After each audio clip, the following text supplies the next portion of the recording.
आज हामीले नेपाल अधिराज्यको संविधान 2047 को बारेमा अध्ययन गर्न गइरहेका छौँ। 2047 सालको संविधान नेपालको 5औं संविधान हो। यसअघि 2004 साल, 2015 साल, 2007 साल र 2019 सालमा नेपालमा संविधान लेखिसकिएका थिए। विक्रम सम्वत 2017 साल पुस 1 गते नेपालका तत्कालीन राजा महेन्द्रले संसद भङ्ग गरी सम्पूर्ण अधिकार आफ्नो हातमा लिएका थिए। त्यसपछि विक्रम सम्वत 2019 साल पुस 1 गते नेपालमा पञ्चायती व्यवस्था भएको संविधानको घोषणा भयो। पञ्चायती संविधानको घोषणासँगै नेपालमा रहेका सम्पूर्ण दलहरू खारेज भए। निर्दलीय पञ्चायती व्यवस्था विरुद्ध 2046 साल माघ 2 गतेबाट सुरु भएको जनआन्दोलन 2046 साल चैत 26 गतेसम्म रह्यो। राजा वीरेन्द्रबाट 2019 को संविधानबाट दलविहीन भन्ने शब्द हटाउने र दलमाथि लागेको प्रतिबन्ध फुकुवा गर्ने घोषणा गरेसँगै 2046-47 सालको आन्दोलन समाप्त भयो। 2047 साल वैशाख 6 गते नेपाली काङ्ग्रेसका कार्यवाहक सभापति कृष्ण प्रसाद भट्टराईको अध्यक्षतामा 11 सदस्यीय अन्तरिम मन्त्री परिषदको गठन भयो। 2046-47 सालको आन्दोलनपछि नेपालमा कृष्ण प्रसाद भट्टराईको नेतृत्वमा 11 सदस्यीय मन्त्री परिषदको गठन भयो। यो चाहिँ अन्तरिम मन्त्री परिषद थियो है। यसै मन्त्री परिषदको कार्यकालमा नेपालको 5औं संविधानको रूपमा 2047 साल कार्तिक 23 गते नेपाल अधिराज्यको संविधान 2047 लागू भयो। 2047 सालको संविधान लागू भएसँगै 30 वर्षीय लामो पञ्चायती व्यवस्थाको संविधान निष्क्रिय भयो। तत्कालीन सर्वोच्च अदालतका न्यायाधीश विश्वनाथ उपाध्यायको नेतृत्वमा 9 सदस्यीय संविधान सुझाव आयोग गठन राजा वीरेन्द्रले विक्रम सम्वत 2047 साल वैशाख 28 मा घोषणा गरेका थिए। संविधान सुझाव आयोगको गठन कसले गरेको थियो भन्दाखेरि चाहिँ राजा वीरेन्द्रले नै गरेका थिए। कसको अध्यक्षतामा संविधान सुझाव आयोगको गठन गरेको थियो भन्दाखेरि विश्वनाथ उपाध्यायको अध्यक्षतामा। उनी को हुन् भन्दाखेरि तत्कालीन सर्वोच्च अदालतका न्यायाधीश। सुरुमा विश्वनाथ उपाध्यायलाई अध्यक्ष बनाउने कुरामा विभिन्न दलहरूमा चर्को विरोध भए तापनि पछि चाहिँ यसमा चाहिँ सबै दलहरूको सहमति जुटेको थियो। 2047 सालको संविधान बनाउनलाई संविधान सुझाव आयोगमा को थिए भनेर यहाँ टेबलमा देखाइएको छ। यसमा अध्यक्ष थिए विश्वनाथ उपाध्याय। उनी को थिए भन्दा न्यायाधीश सर्वोच्च अदालत। त्यसपछि सदस्यमा हेऱ्यौँ भने दमनाथ ढुङ्गाना, मुकुन्द रेग्मी, लक्ष्मण अर्याल, भरतमोहन अधिकारी, माधव कुमार नेपाल, प्रद्युमनलाल राजभण्डारी, राम नन्द प्रसाद सिंह र निर्मला लामा। यी सबै सदस्यहरू कुन कुन पार्टी अथवा कुन कुन निकायबाट थिए भन्दाखेरि चाहिँ दमनाथ ढुङ्गाना नेपाली काङ्ग्रेस, मुकुन्द रेग्मी नेपाली काङ्ग्रेस, लक्ष्मण अर्याल नेपाली काङ्ग्रेस, भरतमोहन अधिकारी नेकपा मार्क्सवादी, माधव कुमार नेपाल तत्कालीन नेकपा माले, प्रद्युमनलाल राजभण्डारी कानुनविद, रामनन्द प्रसाद सिंह कानुनविद, निर्मला लामा तत्कालीन नेकपा एकता केन्द्र। 2047 सालको संविधानमा संवैधानिक राजतन्त्र, बहुदलीय प्रजातन्त्र, संसदीय शासन प्रणाली, जनतामा निहित सार्वभौम सत्ता, स्वतन्त्र र निष्पक्ष न्यायपालिका र नागरिकहरूको मौलिक हक र स्वतन्त्रताको संरक्षणमा जोड दिएको थियो। 2047 सालको संविधानमा 23 भाग, 133 धारा र 3 अनुसूची थिए। यसमा नागरिकको मौलिक हक, राज्यको निर्देशक सिद्धान्त तथा नीतिहरू, श्री 5, राज परिषद, कार्यपालिका, व्यवस्थापिका, न्यायपालिका, अख्तियार, महालेखा परीक्षक, लोकसेवा आयोग, निर्वाचन आयोग, महान्यायाधिवक्ता आदिको व्यवस्था गरिएको थियो। 2047 सालको संविधानको केही वस्तुगत प्रश्नहरू। 2047 सालको संविधानको लागि सुझाव आयोगको गठन कहिले भयो? यसमा अप्सनहरू रहेका छन् 2046 साल माघ 2 गते, 2046 साल चैत्र 26 गते, 2047 साल वैशाख 6 गते, 2047 साल ज्येष्ठ 16 गते। यी 4वटा अप्सनमध्ये यसको सही उत्तर रहेको छ 2047 साल ज्येष्ठ 16 गते। 2047 साल वैशाख 6 गते के भएको थियो भन्दाखेरि कृष्ण प्रसाद भट्टराईको नेतृत्वमा अन्तरिम मन्त्री परिषदको गठन भएको थियो। 2046 साल चैत्र 26 गते के भएको थियो भन्दाखेरि तत्कालीन राजा वीरेन्द्रले 2019 सालको संविधानबाट निर्दलीय व्यवस्था भन्ने शब्द हटाएका थिए। अब अर्को प्रश्न, 2047 सालको संविधानको मसौदा समितिको अध्यक्ष को थिए? अप्सन 1 मा रहेको छ राजा वीरेन्द्र, अप्सन 2 मा रहेको छ दमनाथ ढुङ्गाना, अप्सन 3 मा रहेको छ कृष्ण प्रसाद भट्टराई र अप्सन 4 मा रहेको छ विश्वनाथ उपाध्याय। यसको सही उत्तर रहेको छ विश्वनाथ उपाध्याय। कृष्ण प्रसाद भट्टराई को थिए भन्दाखेरि अन्तरिम मन्त्री परिषदको अध्यक्ष। दमनाथ ढुङ्गाना को थिए भन्दा नेपाली काङ्ग्रेसबाट संविधान सुझाव आयोगको सदस्य।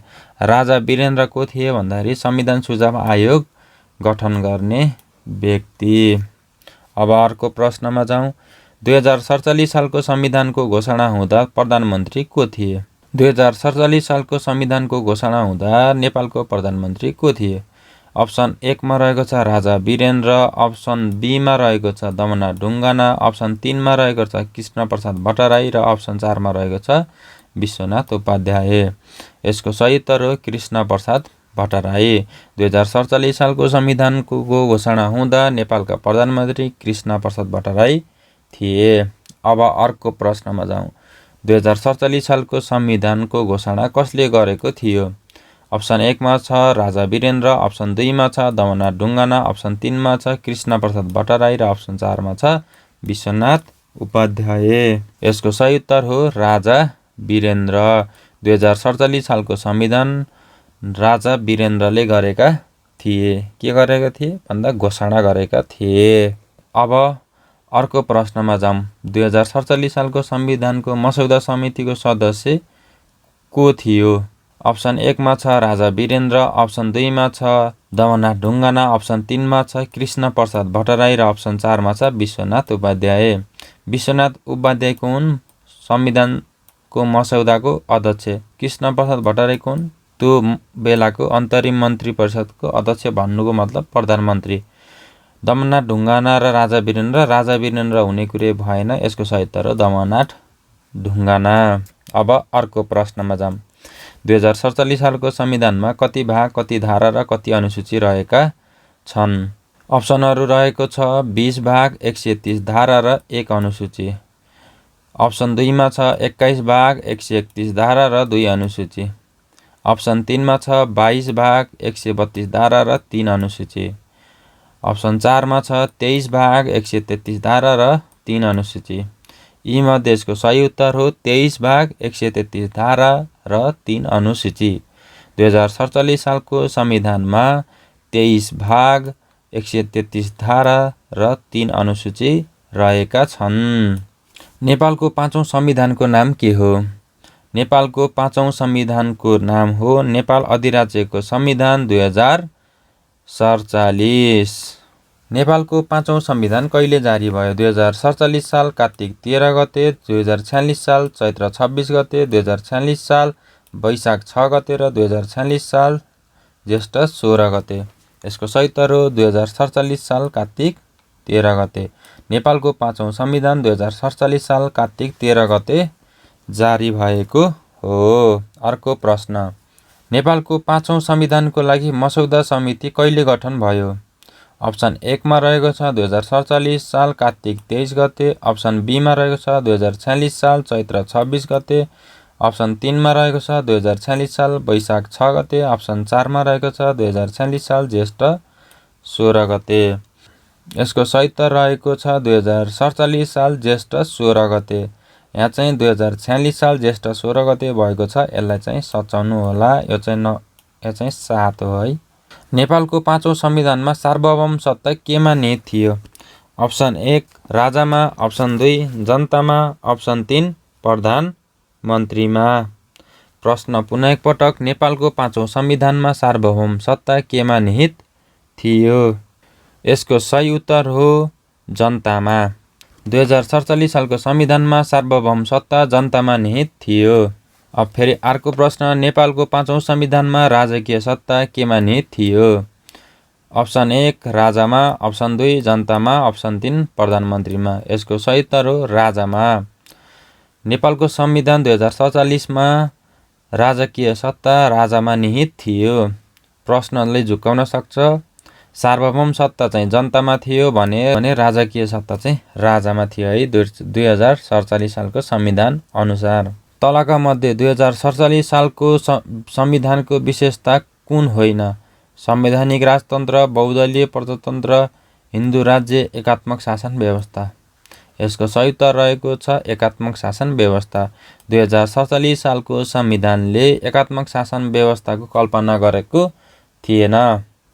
2047 सालको संविधानमा कति सदनात्मक व्यवस्था थियो?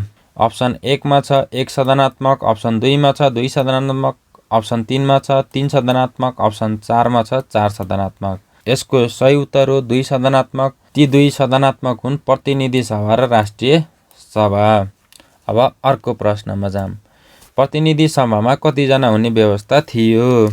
अप्सन 1 205, अप्सन 2 275, अप्सन 3 140 र अप्सन 4 109। नेपालको संविधान 2072 मा चाहिँ 275 जना रहने व्यवस्था छ प्रतिनिधि सभामा। 2019 सालको संविधानमा 140 जना थियो। 2015 सालको संविधानमा 109 जना थियो भने 2047 सालको संविधानमा 205 जना हुने व्यवस्था थियो। भनेको प्रतिनिधि सभामा 205 जना सदस्य रहने व्यवस्था थियो। अब अर्को प्रश्न, 2047 सालको संविधान अनुसार राष्ट्रिय सभामा कतिजना सदस्य हुने व्यवस्था थियो? अप्सन 1 मा छ 59 जना, अप्सन 2 मा छ 60 जना, अप्सन 3 मा छ 36 जना, अप्सन 4 मा छ 20 देखि 30 जना। यसको सही उत्तर रहेको छ 60 जना। अब अर्को प्रश्न, प्रतिनिधि सभामा कति प्रतिशत महिला उम्मेदवार हुने व्यवस्था थियो? 2047 सालको संविधान अनुसार प्रतिनिधि सभामा कति प्रतिशत महिला उम्मेदवार हुने व्यवस्था थियो? 2047 सालको संविधान अनुसार कति प्रतिशत महिला उम्मेदवार हुने व्यवस्था थियो? अप्सन 1 मा छ 3%, अप्सन 2 मा छ 4%, अप्सन 3 मा छ 5% र अप्सन 4 मा छ 6%। यसको सही उत्तर हो अप्सन 3 5%।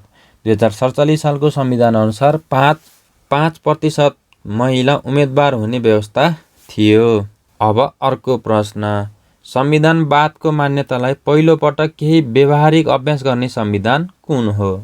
संविधानवादको मान्यतालाई पहिलो पटक केही व्यवहारिक अभ्यास गर्ने संविधान कुन हो? अप्सन 1 मा रहेको छ 2019 सालको संविधान, अप्सन 2 मा छ 2015 सालको संविधान, अप्सन 3 मा छ 2047 सालको संविधान र अप्सन 4 मा छ 2072 सालको संविधान। यसको सही उत्तर हो 2047 सालको संविधान। नेपाल अधिराज्यको संविधान 2047 चाहिँ संविधानवादको मान्यतालाई समावेश गरिएको नेपालको पहिलो संविधान हो। 2047 सालको संविधानले कतिवटा मौलिक हकको व्यवस्था गरेको थियो? अप्सन 1 मा छ 10 वटा, अप्सन 2 मा छ 11 वटा, अप्सन 3 मा छ 12 वटा र अप्सन 4 मा छ 13 वटा। यसको सही उत्तर रहेको छ 13 वटा। अब अर्को प्रश्न, 2047 सालको संविधानका केही आधारभूत विशेषताहरू। संविधान देशको मूल कानुनको रूपमा स्वीकारेको, अर्थात् संविधानलाई नै देशको मूल कानुन मानेको संविधान हो है। 2047 सालको संविधानमा सार्वभौम सत्ता नेपाली जनतामा निहित थियो। 2047 सालको संविधानको धारा 116 मा असंशोधनीय व्यवस्था थियो। 2047 सालको संविधानमा सङ्कटकालीन अधिकार राजालाई प्रदान गरिएको थियो। 2047 सालको संविधानमा राजनैतिक दल उप प्रतिबन्ध लगाउने व्यवस्था पनि मुहैया गराइएको थियो। 2047 सालको संविधानमा राज्यका नीति निर्देशक तथा सिद्धान्तहरूको स्पष्ट व्यवस्था गरिएको थियो। 2047 सालको संविधान अनुसार नेपाललाई बहुजातीय, बहुभाषिक, प्रजातान्त्रिक अविभाज्य सार्वभौम सम्पन्न हिन्दू राज्य र संवैधानिक राजतन्त्र भएको देश घोषणा गरिएको थियो। यतिन्जेल भिडियो हेरिदिनु भयो। यहाँलाई धेरै धेरै धन्यवाद छ। नेपाल आमाको जय।